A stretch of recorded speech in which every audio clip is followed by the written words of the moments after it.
Start recording. Alrighty, so I'm going to walk whoever shows up through a quick tutorial on at least how I get my computers to run faster. I know a lot of people who have PCs have problems with them running and thinks that Macs are better. I'm a notorious Apple hater.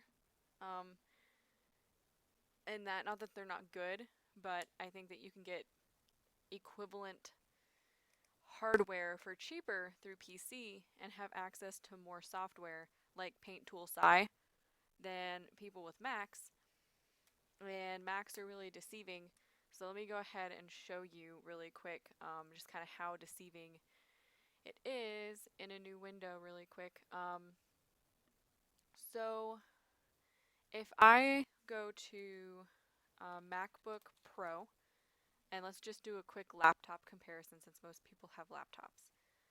If I were to get one of the newest Mac laptops, why won't it take me to a store?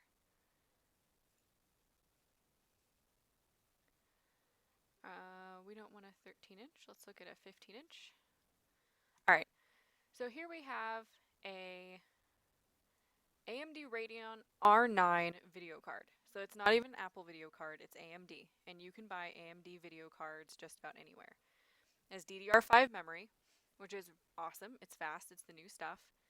It has Intel Iris Pro graphics, which is basically just kind of saying that it has the Retina thing. 512 gigabytes of flash, based flash storage, which I'm assuming is your hard drive. And you have an i7 processor, which is just like any other processor. And see, too, Sunny, I am not a NVIDIA person. I'm an AMD person, but I respect you for being a NVIDIA person. I just happen to love the AMD stuff because with AMD, I have this cool thing called Raptor. Let me open it. Actually, I think I turned Raptor off because it was slow. But anyway, when I have Raptor open, it does play capture. It'll connect to Twitch for me. It'll optimize all of my game settings for me. It's actually pretty cool. But here we go. Basically, I'm looking at this computer, and it's $2,500. And let's just go quickly compare to a laptop that I recently bought for myself to replace my crapbook slash MacBook Pro, which is the Asus ROG 15-inch laptop. And I like Asus. Asus has good boards. Here you go. So let's trick this thing out and make it 100% equivalent and watch what happens. So we have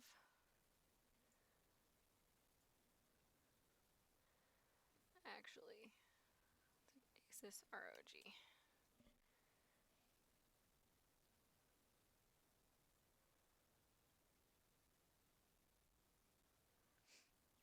Let's do this expensive-ish one. That's 17-inch. Let's select on the side. Do 15-inch.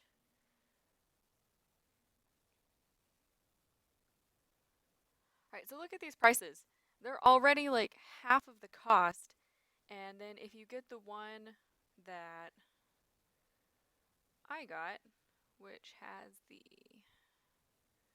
SSD, the 500 gig SSD, you're looking at, here we go, $1,500. So not only do you get a better graphics card, the GTX 960M, you have DDR5 RAM, you have 512 gigabytes of solid state storage drive, and 1 terabyte of extra storage with 16 gigs of RAM on what is my favorite thing about this laptop is it has a matte screen, which means you don't get the shine. So it's basically you're going to end up looking like this with your drives. You're going to have what's called a C drive, which is this local disk C, and a D drive, a data disk, where you can quickly store any big files that you don't immediately need access to. And this is my PC I'm on right now, my home-built computer, but because I didn't want to do this stuff on my laptop, but it's going to look almost exactly the same as this. So that's a quick thing about why I'm not a huge fan of Apple versus laptops, because you can get an equivalent laptop for really the same price. And really, actually, a lot cheaper. And as long as you take care of it, of course, it's going to be just as good. So, that being said, a lot of these laptops come preloaded with a bunch of crap. So, I'm going to show you how to quickly speed up. First, let's do your startup. So, what you're going to do is you're going to press Control Alt Delete on your computer, and you're going to press Task Manager. And it's going to pull up this scary window which has everything that's running on your computer. It's going to tell you how much CPU it's using and how much memory it's using. So this system and compressed memory is actually, so it's kind of like the opposite of what you're doing. So it is handling all of your system in the background. It usually takes up the most memory. That's fine. I have Photoshop running in the background. I have Open Broadcaster. I have a ton of Google Chrome, Windows, Skype, iTunes. Cortana's running, which I don't know why she runs. She kind of ticks me off. But you can also turn her off if you wanted to. I just keep her open because it doesn't affect me that much. And along with all of these other processes, like the Windows search, which I had just used, which makes sense as to why it's up. And a lot of these local host services, which are like hardware storage, hard drive storage, stuff like that. And other event stuff like the Creative Cloud always has stuff running in the background. I hate Creative Cloud. But Adobe is awesome, so you kind of are stuck. I have Razer running in the back, which runs all of my peripherals, like my mouse and keyboard. And yeah, so you can see a ton of the stuff that's running or not running, and it's a lot. So you can speed up your computer by basically controlling what's running. And so the easiest way to do this is to click on Startup. So Startup has everything listed that will boot up along with your computer. And Windows is really nice because it gives you the startup impact, saying like which of these programs will make your startup really slow. So one of the things I know a lot of people like about Mac is that it starts up really fast. Well, we can make our Windows computer start up just as fast or faster. Um, this acro tray thing with Adobe systems, this is what starts up when you want to open up PDFs. So acro tray, as long as it's done by Adobe systems, should always stay enabled. It has kind of a medium-ish startup impact, but it's better because let's say you want to go open up a PDF. I'm not going to open that because it has my apartment lease on it. But it's going to be what opens PDFs. This Adobe collaboration synchronized thing, it's low impact. Keep it up, it's fine. Creative Cloud.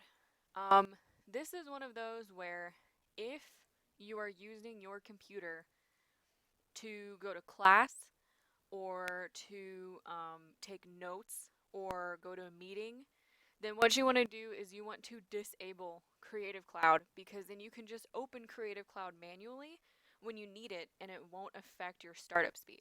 So what you do is you would right click and say disable. And as soon as you press disable, it will go over here and say disabled, startup impact high, and you're fine. And it'll give you the last time your BIOS loaded too, which mine is kind of slow because I have a lot of shit. So stuff, I didn't curse. And if you want to re-enable thing, it's pretty easy. You just go back and click enable. The Adobe Startup Updater thing, always keep this up if you have the Adobe stuff running. It is what makes all of your preloaders work.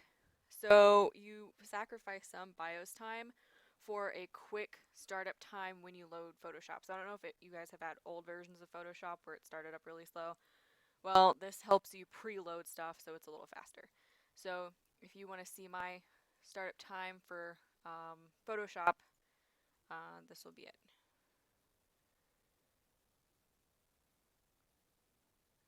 Which, all in all, considering how heavy Photoshop is, that's pretty fast.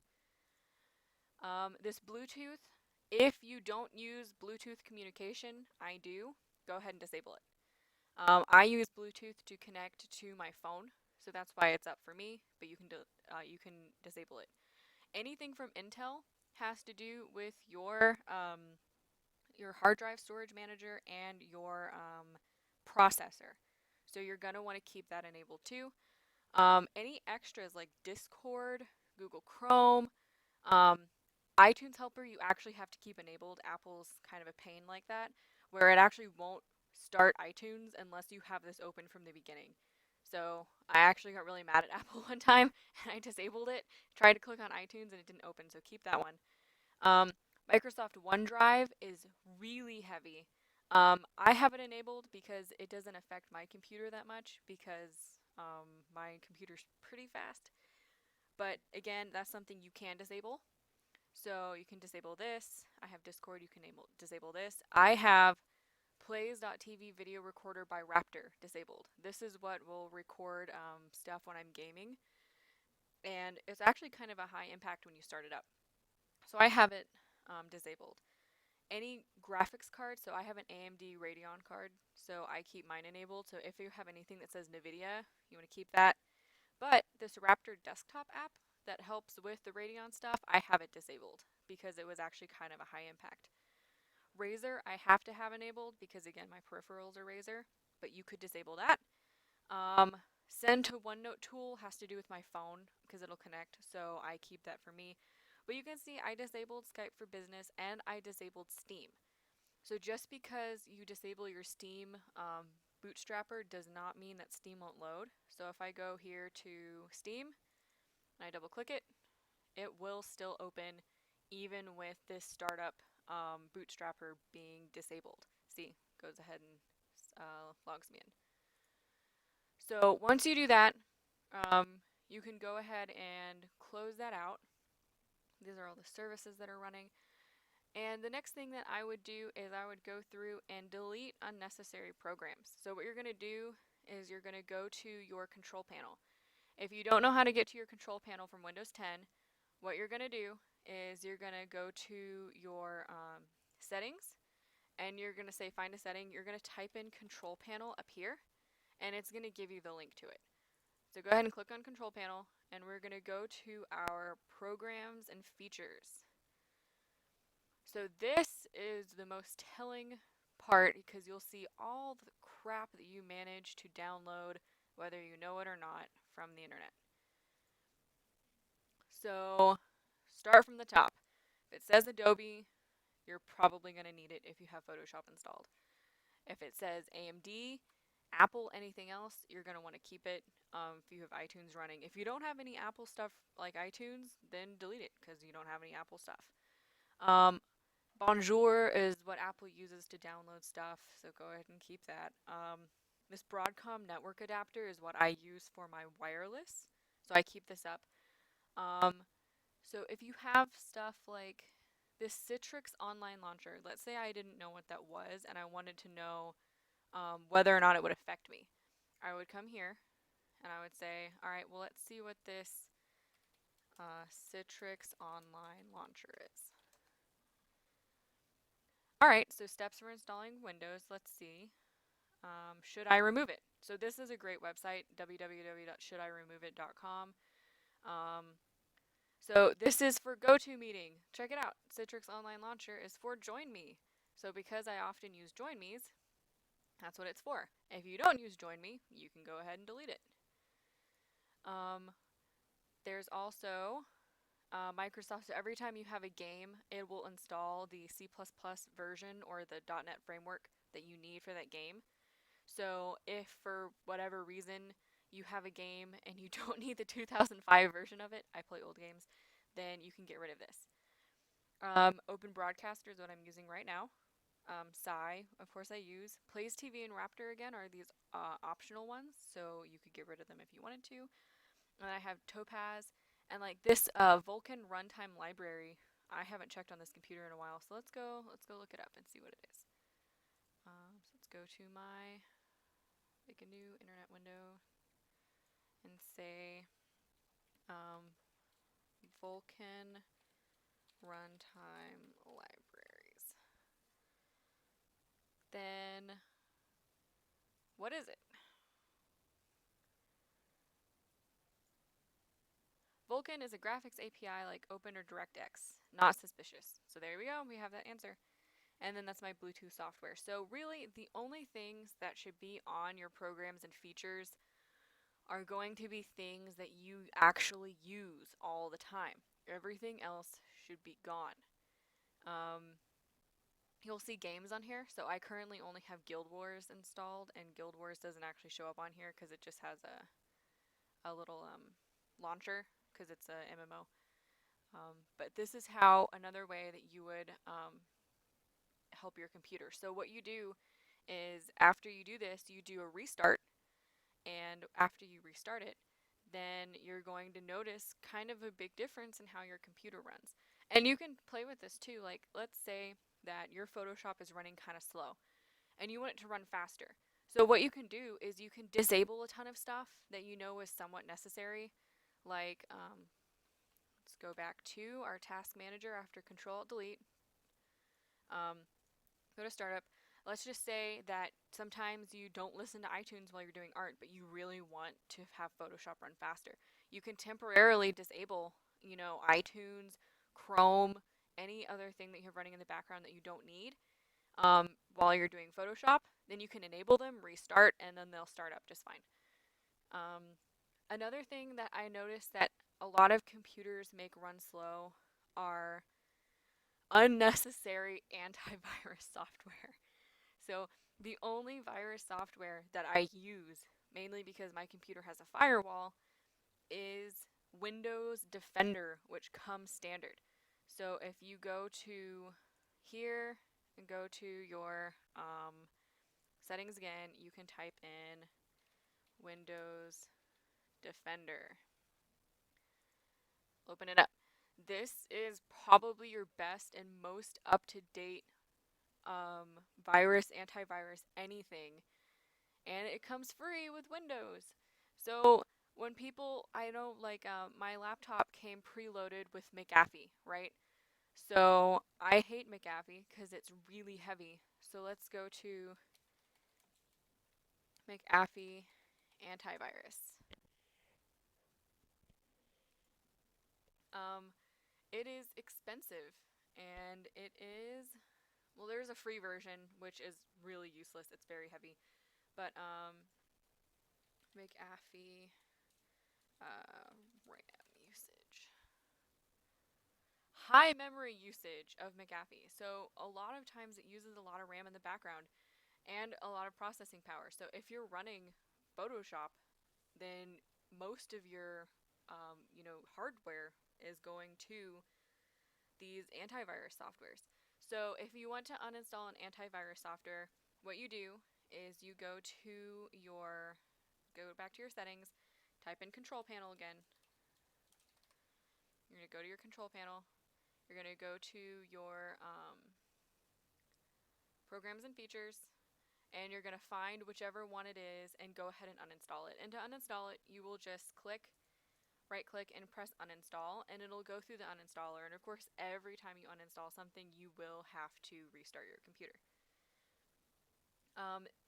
If for some reason you happen to suspect that your computer has some kind of virus or has something on there that you know is like not good or you don't like or inefficient, anything like that, the one I suggest is Malwarebytes.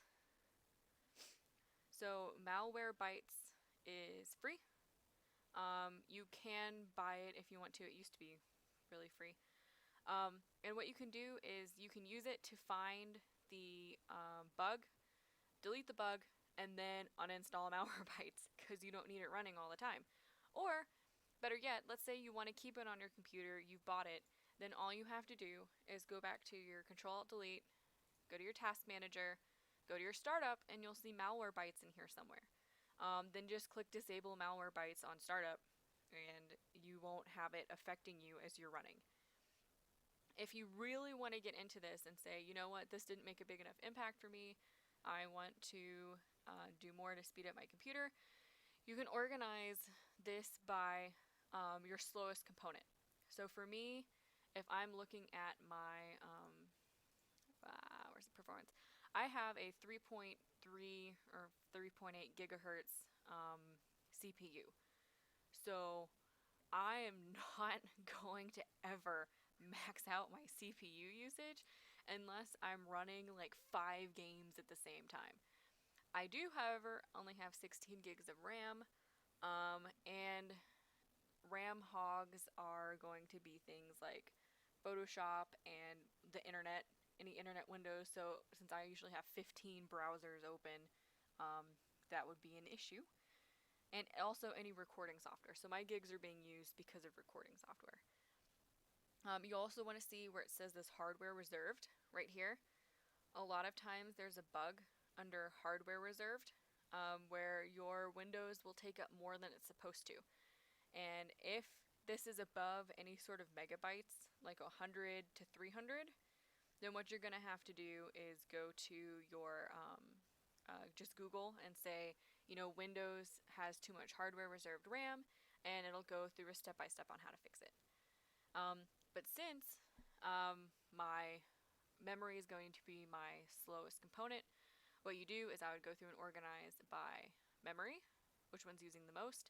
Again, remember this one is going to always be the opposite of what you're using because it's your 350 megabytes is not bad for reserved. To Sunny, you should be fine. You can look into it. It depends on what operating system you're running. So Windows 7 and Windows 8 will take more than Windows 10. Windows 10 is really lightweight on RAM, which is why I like it. So you have Windows 10? Okay, then let's go ahead and do a quick search for reserved. There's actually a Windows 10 bug if you upgrade that sometimes it takes up a little bit too much. So go ahead and Google that, and I can help you out with that later if you need it. But yeah, and you can see which programs are taking up the most RAM. So let's say, which one of these do I want to kill? Runtime broker is important. Shell is what I use to make my windows look a little different. All of these are important. Why can't I have anything to delete? Here we go. Play service. That's using nothing. But all I have to do is click End Task. And voila, it's one less thing that's using RAM. And you can go through and just have a browser open and just go through and browse whatever it is. And usually it'll tell you on a quick Google search whether something is important or not. Now, if you find one of these and it looks super sketch, like this looks kind of super sketch, this AT-Kexcom SVC. It's 32-bit, I have a 64-bit operating system. You can do this thing called Open File Location, right? And it'll tell you what it goes to. So it's ASUS. So ASUS is my motherboard, so this is important. So you can actually go to the actual program file in your Windows files and see where it's located, which is also important because if you have to do any manual removal, this is where you find it.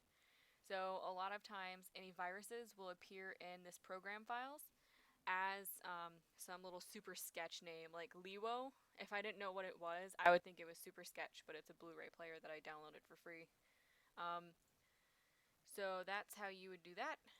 And I hope this helped you guys. And to Sunny, yeah, if you had Windows 8 and you updated to Windows 10 when it came out, then it might be part of that bug that uses a little bit too much RAM. So I would go ahead and Google it and see. But I did a fresh install of Windows 10 on this one, so I hadn't seen it personally. Let's see. Actually, I'm going to stop recording. So hope it helped. I'll be back with more tutorials if you need it. Feel free to note me with questions. Bye.